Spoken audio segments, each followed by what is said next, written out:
আপনারা জানেন এবার জাতীয় নির্বাচনে ৬টি আসনে ইলেকট্রনিক ভোটিং মেশিন বা ইভিএমে ভোট গ্রহণ করা হবে।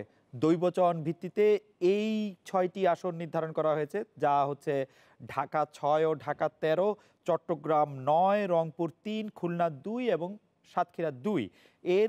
এই ৬টি আসনের ৮০টি কেন্দ্রের প্রায় ৪,২৬৭, প্রায় না এক্স্যাক্টলি ৪,২৬৭ ভোট কক্ষে ইভিএমে ভোট হবে। বিএনপি সহ বেশিরভাগ দলই আসলে ইভিএমে ভোট চায়নি। সরকারি দল আবার ইভিএমে ভোট করতে বলেছিলেন। প্রধানমন্ত্রী নিজে ব্যাখ্যা দিয়েছেন যে ইভিএমটা আসলে আমাদের কোনো না কোনো পর্যায়ে চালু করতেই হবে এবং সেই জন্য পরীক্ষামূলকভাবে এটা চালু করা হচ্ছে। ৬টি আসনে ইভিএমে ভোট জাতীয় নির্বাচনের মোট ৩০০ আসনের নির্বাচনে কতটা প্রভাব ফেলবে, আদৌ কোনো প্রভাব ফেলবে কিনা, সেগুলি নিয়ে আমরা আসলে এই ঘন্টায় আমরা আলাপ করব আমাদের বিশ্লেষকের সঙ্গে, আলাপ করব আমাদের বিশেষজ্ঞের সঙ্গে। আমরা দেখে নিব একটি প্রতিবেদন, আমরা চালচিত্রগুলি দেখে নিতে চাইব। এই মুহূর্তে আমাদের সাথে সহকর্মী অনুপম শীল আছেন চট্টগ্রাম থেকে। চট্টগ্রামে তার কাছে যাচ্ছি। চট্টগ্রাম ৯ আসনে আপনারা জানেন যে ইভিএমে ভোট হবে। অনুপম, ইভিএম নিয়ে চট্টগ্রাম ৯ আসনে যারা ভোটার আছেন তারা আসলে কি মন্তব্য করছেন? তারা কি এখনো ভয় পাচ্ছেন যে ইভিএমে ভোট দেওয়ার ফলে তাদের যে ভোট অধিকার প্রয়োগ তার সঠিক ফল তারা আসলে পাবেন না, নাকি তারা মনে করছেন ইভিএম দিয়েই তাদের পক্ষে আসলে সঠিক ফল পাওয়া সম্ভব? অনুপম। আসলে এই ইভিএম নিয়ে চট্টগ্রামের ৯ আসনের ভোটারদের মধ্যে দুই ধরনের মতো তাদের মতামত রয়েছে। বিশেষ করে আমরা যখন ২৪ তারিখ থেকে এই পরীক্ষামূলক ইভিএম বা মক ভোটিং সেটি শুরু হয়েছে, সেটি শুরু হওয়ার পরে আমরা আসলে এই ইভিএমের ১৪৪টি কেন্দ্রের অনেকগুলো কেন্দ্রে ঘুরে ঘুরে দেখেছি এবং অনেক মানুষকে আমরা দেখেছি যারা আসলে এই ইভিএম সম্পর্কে জানতে, কিভাবে ভোট দিতে হবে সেই বিষয়গুলো নিয়ে জানতে সে সমস্ত মক ভোটিং কেন্দ্রগুলোতে হাজির হয়েছে। এবং সেখানে আমরা তাদের সাথে কথা বলে যেটা জেনেছি, প্রথমত হচ্ছে যারা তরুণ তাদের মধ্যে কিন্তু একটু ব্যাপক উৎসাহ রয়েছে এবং তারা নিজেদেরকে অনেকটা এই ধরনের ভোট দেওয়ার সুযোগ পাওয়ায় ভাগ্যবান মনে করছেন এবং তারা ভাবছেন যে যেহেতু প্রযুক্তির ব্যবহারে আমরা দিন দিন এগিয়ে যাচ্ছি, সেহেতু এই ধরনের পদ্ধতি কিন্তু ভোটের জন্য খুব সহায়ক হবে এবং যেহেতু ভোট গণনা বা অন্যান্য কার্যক্রমের ক্ষেত্রে এটি খুবই অনুপম, আপনি কি কনভিন্স যে ইভিএমে যারা ভোট দিবেন, যেসব ভোটাররা ভোট দিবেন, তারা ভোটে আসলে যাকে পছন্দ করবেন সেই প্রার্থীর কাছেই ভোট যাবে? বা আমি অন্যভাবে বললে যে তার পছন্দের প্রার্থীকে যে তিনি ভোট দিয়েছেন সেটি কোনোভাবে ডিজিটালি উল্টে দেওয়া সম্ভব হবে না বা নিয়ন্ত্রণ করা সম্ভব হবে না, সেটিকে আপনি কনভিন্স?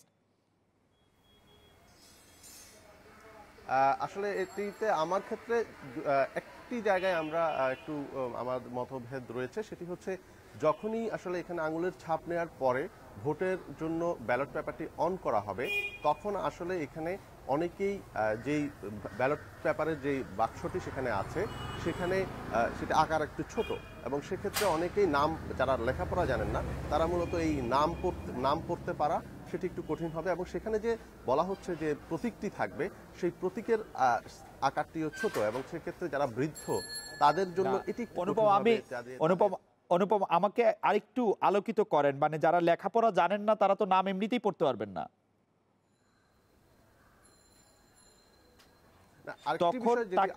তখন তাকে প্রতীকের উপর নির্ভর করতে হবে। এবং প্রতীকটা কি এরকম যে দেখলে বোঝা যায় না, মানে নৌকা, ধানের শীষ, লাঙল বা অন্য প্রতীকগুলি, বাঘ, সিংহ, সেগুলিকে আলাদা করা যায় না? না, সেটি আলাদা করা যায়, কিন্তু সেক্ষেত্রে আসলে খুবই ছোট। যে জায়গাটির মধ্যে এই বাটনটি প্রেস করতে হয় তার পাশে যে এখানে প্রতীকটি থাকবে, নামটি থাকবে, সেই জায়গাটি খুব বেশি বড় না এবং এটি প্রতীকটি আসলে ভালো করে দেখে ভোট না দিলে কিন্তু এখানে একটি ভুল হওয়ার সম্ভাবনা থাকে। আরেকটি পারসেপশন বা আরেকটি আশঙ্কার কথা যেটি আমাদেরকে ভোটাররাও বিভিন্নভাবে বলেছে, যে সেক্ষেত্রে যে ভোট দানের পরে অর্থাৎ যখন ভোটটি কাউন্ট হবে তখন আসলে তাদের মধ্যে বিভিন্ন ধরনের কথাবার্তা চালু আছে যে সেক্ষেত্রে হয়তো আগে থেকে সেট করা কোনো রেজাল্ট এখানে দেওয়া যাবে কিনা। সেটি আসলে আমরা সেক্ষেত্রে কতটা এই বিষয়টি বলতে পারি সেটিও একটি আশঙ্কার বিষয়, কারণ আমরা তো এই ব্যাপারটি এভাবে বলতেও পারবো না যে আগে থেকে কোনো রেজাল্ট সেট করা আছে কিনা।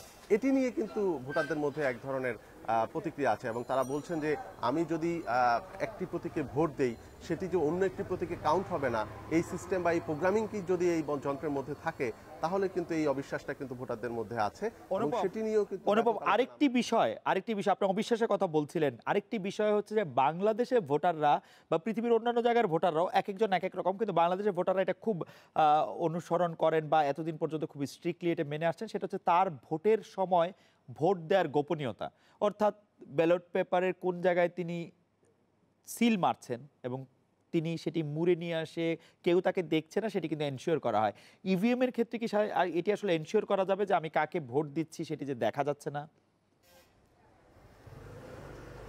না, আমরা এখানে আসলে মক ভোটিং এর যে পদ্ধতিটি দেখেছি তাতে আসলে ইভিএম এ কাকে ভোট দিচ্ছে সেটি দেখা যাবে না, কারণ এখানে প্রথমে আঙুলের ছাপ নেওয়ার পরে সে নির্ধারিত কক্ষ থেকে সে যখন আঙুলের ছাপে তার যখন ছবি এবং অন্যান্য তথ্যগুলো যখন মিলবে তখন সেখানকার উপস্থিত পোলিং অফিসার তাকে একটি নির্দিষ্ট বাটনের মধ্য দিয়ে তাকে যে গোপন কক্ষ আছে সেই গোপন কক্ষে ব্যালট পেপারটি ওপেন করে দিবেন এবং সেখানে আসলে পুরোপুরি গোপনীয়ভাবে অর্থাৎ তিনি নিজের পছন্দ মতো তিনি ভোট দিবেন। তবে এক্ষেত্রে একটি অপশন রয়েছে, যদি এই ভোটটি অর্থাৎ তিনি যেই প্রতীকে ভোট দিতে চান সেটি যদি প্রথমবার ভুল করেন, দ্বিতীয়বারও তিনি ক্যান্সেল একটা বাটন রয়েছে সেই বাটন চিপে দ্বিতীয়বার সেই ভোট দিতে পারবেন এবং দ্বিতীয়বারও যদি ভুল করেন তাহলে তৃতীয়বার দেওয়ারও সুযোগ রয়েছে। তবে তৃতীয়বারের পরে আর এই ভোটটি দেওয়া যাবে না। তবে সেক্ষেত্রে পুরো বিষয়টি আসলে গোপন কক্ষে দেওয়া সম্ভব এবং গোপন কক্ষে সেটি আর কারো দেখার সুযোগ থাকবে না। সেই ক্ষেত্রে ভোট দেওয়ার কি কোনো সময়সীমা, নির্দিষ্ট সময়সীমা থাকছে যে এই 2 মিনিটের মধ্যে ভোট দেওয়া শেষ করতে হবে বা 5 মিনিটের মধ্যে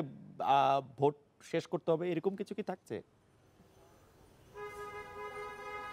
না, এরকম কোনো সময়সীমা থাকছে না। তবে যদি আমরা যদি যিনি ভোট দিবেন তিনি যদি তার গোপন কক্ষের ভোটের ক্ষেত্রে যদি যে বাটনটি প্রেস করবেন সেটি নির্দিষ্ট সময়ের মধ্যে যদি বাতিল করতে না চান বা বাতিল করতে না পারেন, যদি বাতিল করতে না পারেন তাহলে কিন্তু সেটি ভোট হিসেবে কাউন্ট হয়ে যাবে এবং সেক্ষেত্রে মূল যে সার্ভারটি রয়েছে অর্থাৎ সেখানে আরেকটি যে আলাদা কম্পিউটার থাকবে সেখানে কিন্তু এই ভোটটি কাউন্ট হয়ে যাওয়ার পরে আর নতুন করে উনি ক্যান্সেল করে ভোট দেওয়ার সুযোগ থাকছে না এবং সেটি 1 মিনিটের মধ্যেই কিন্তু এই কাজটি করতে হবে ওনাকে। অর্থাৎ ভোট একবার যদি উনি দিতে হয় তাহলে পরবর্তী 1 মিনিটের মধ্যেই কিন্তু ওনাকে সেটি হয় নিশ্চিত করতে হবে, নতুবা সেটিকে বাতিল করে আবার পুনরায় ভোট দিতে হবে।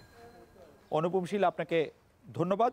আমরা অনুপমের কাছ থেকে শুনছিলাম যে কিভাবে ইভিএম এ ভোট দেওয়া সম্পর্কে আমাদের চট্টগ্রাম 9 আসনের যারা ভোটার আছেন তারা কি মনে করছেন, অনুপম নিজে কি মনে করছেন তাও আমরা শুনলাম। কিন্তু অনুপমের পাশাপাশি আমরা সারা বাংলাদেশে এই ইভিএম নিয়ে যত কথা হয়েছে এবং ইভিএম 6টি আসনে ইন্ট্রোডিউস করার পর সেই ইভিএম নিয়ে আর যারা যেসব কথা বলেছেন এবং ইভিএমের গ্রহণযোগ্যতা নিয়ে যেসব বিষয়গুলি আমাদের চোখের সামনে এসেছে সেগুলি নিয়ে কথা বলতে আমরা আমাদের বিশ্লেষকের কাছে যেতে চাই। সেই বিশ্লেষকের কাছ থেকে আমরা শুনব যে ইলেকট্রনিক ভোটিং মেশিন বা ইভিএম ব্যবহারে আসলে আমরা কতটা তৈরি হয়েছি। পরীক্ষামূলকভাবে এটি হচ্ছে, জাহিদুল বাশার আছেন আমাদের সঙ্গে, পরীক্ষামূলকভাবে হচ্ছে 6টি আসনে, ঢাকার 2টি, চট্টগ্রামের 1টি, খুলনার 2টি, খুলনার 1টি, রংপুরের 1টি এবং সাতক্ষীরার 1টি আসনে ইভিএম। আসলে ভোটাররা কত ভালোভাবে, আপনি ঠিকই বলেছেন এবং এখানে কনফিউশনের খুব একটা সুযোগ নেই, কারণ নির্বাচন কমিশন এই যে দৈব চয়ন পদ্ধতিতে যেটি করেছে সেক্ষেত্রে কিন্তু সচেতন নাগরিকদের কাছেই তারা আসলে গেছে। আমরা এই বিষয়গুলো নিয়ে কথা বলবো, কিন্তু ইভিএম এর পাশাপাশি আমরা আরও কিছু বিষয় নিয়ে একটু কথা বলতে চাই। যেমন ধরেন এবছর 299টি আসনে যে ভোট হচ্ছে সেই 299টি আসনের কিছু কিছু আসন আছে নানা কারণে একটু আলাদা করে দেখা যায়। আমরা সেরকম বেশ কিছু আসন নিয়ে একটু কথা বলবো। শুরুতেই আমরা যেতে চাই সবচেয়ে বেশি ভোটারের আসন কোনগুলো আছে সেই বিষয়গুলো আমরা দেখব, কারণ আমরা দেখেছি বেশিরভাগ ভোটের যে আসনগুলো রয়েছে সেই আসনগুলোতে 3.5 লাখ থেকে 4 লাখের মধ্যে ভোটারের সংখ্যা, কিন্তু এর থেকে ব্যতিক্রম কিছু কিছু আসন রয়েছে, আমরা সেগুলো দেখব। আমরা শুরুতে যেতে চাই সবচেয়ে বেশি ভোটারের আসন যে জায়গাটিতে। বেশি ভোটারের আসন হিসাবে আমরা যদি 3টিকে নিই তাহলে দেখতে পাচ্ছি ঢাকা 19 আসনটিতে 7,64,947 জন ভোটার রয়েছেন। এক্ষেত্রে একটু বলে রাখি, আমরা 3টি আসনকে নির্ধারণ করেছি যে 3টিতে সবচেয়ে বেশি ভোটার বাংলাদেশের এই 300 আসনের মধ্যে। সেক্ষেত্রে আমরা দেখতে পেয়েছি যে এই 3টি আসনের মধ্যেই কিন্তু একটি জায়গায় মিল আছে। 3টি আসনই হচ্ছে শিল্প এলাকা, সেটি পোশাক শ্রমিক শ্রমিকদের প্রচণ্ড চাপ রয়েছে সেই এলাকাগুলোতে, অথবা ভারী শিল্প এলাকা রয়েছে, সব মিলে শ্রমিকদের একটি জায়গা আমরা সেটিকে দেখতে পেয়েছি, আমরা যতটুকু বিচার বিশ্লেষণ করছি, অর্থাৎ সেই জায়গাগুলোতে শ্রমিকের সংখ্যা অনেক বেশি। যেমন আমরা ঢাকা 19-এর কথা বলছিলাম, ঢাকা 19-এর এরিয়া যদি আমরা দেখি, সেটি দেখবো যে সাভারের 2-3টি ইউনিয়ন বাদ দিয়ে পুরো সাভার এলাকাটাই, এদিকে একেবারে আশুলিয়া পর্যন্ত পুরো এলাকাটাই কিন্তু ঢাকা 19-এর মধ্যে, যেখান থেকে প্রধান প্রতিদ্বন্দ্বী হিসেবে নির্বাচনে আছেন আওয়ামী লীগ থেকে ডাক্তার এনামুর রহমান, আপনাদের নিশ্চয়ই মনে আছে, এনাম মেডিকেল কলেজের প্রতিষ্ঠাতা তিনি, এবং দেওয়ান মোহাম্মদ সালাউদ্দিন বিএনপির ধানের শীষ প্রতীক নিয়ে ঢাকা 19 থেকে তিনি নির্বাচন করছেন। আমরা এবার যদি দ্বিতীয় আসনটিতে আসি, সেটিও আরেক শিল্প এলাকা গাজীপুর 2, এবং গাজীপুর 2 পুরোপুরি একটি এটি সিটি কর্পোরেশন এলাকা, অর্থাৎ ঢাকা 19-এর পরপরই গাজীপুর 2 কাছাকাছি আসন এবং ভৌগোলিকভাবেও খুব কাছাকাছি। গাজীপুর 2 আসনে আমরা যেটি দেখেছি, সেখানে মোট গাজীপুরের সিটি কর্পোরেশনের ভিতরে 57টি ওয়ার্ড, 57টি ওয়ার্ডের ভিতরে আমরা দেখতে পেয়েছি যে 35টি ওয়ার্ডই হচ্ছে গাজীপুর 2-এর মধ্যে, যেখানে ভোটার সংখ্যা 7,45,000-এরও বেশি। এই আসনটিতে প্রতিদ্বন্দ্বী হিসেবে নির্বাচন করছেন জাহিদ হাসান রাসেল, আহসানুল্লাহ মাস্টারের ছেলে, এবং আরেকজন হচ্ছেন সালাউদ্দিন সরকার, তিনি বিএনপির প্রতীক থেকে তিনি নির্বাচন করছেন। আমরা এবার যেতে চাই আরেকটি পাশের আসন, সেটিও আরেক শিল্প এলাকা, আমরা যেটি আগেই বলেছি, নারায়ণগঞ্জ 5, যেখান থেকে 4,45,616 জন ভোটার রয়েছেন এই আসনটিতে।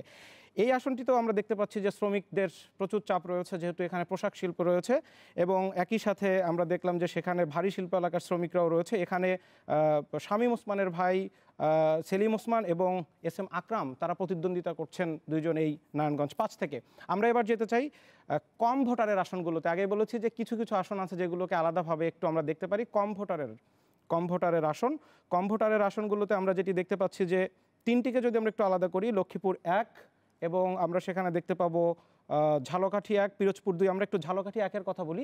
ঝালকাঠি 1-এ আমরা যেটি দেখতে পাচ্ছি যে রাজাপুর এবং কাঠালিয়া, এই দুটি উপজেলা নিয়েই কিন্তু ঝালকাঠি 1 গঠিত, এবং সেখানে ভোটার হচ্ছে 1,78,888 জন।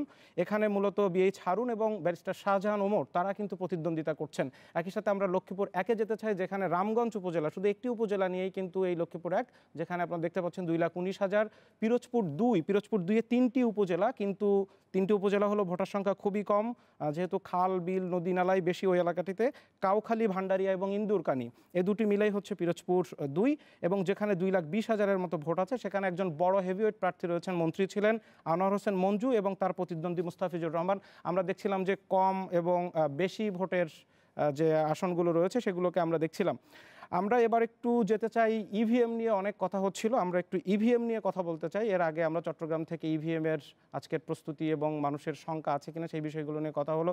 সহকর্মী খালেদ মহিউদ্দিনের বিষয়টির কিছুটা ব্যাখ্যা করে গেছেন। আমরা এবার একটু বিস্তারিত জানতে চাই।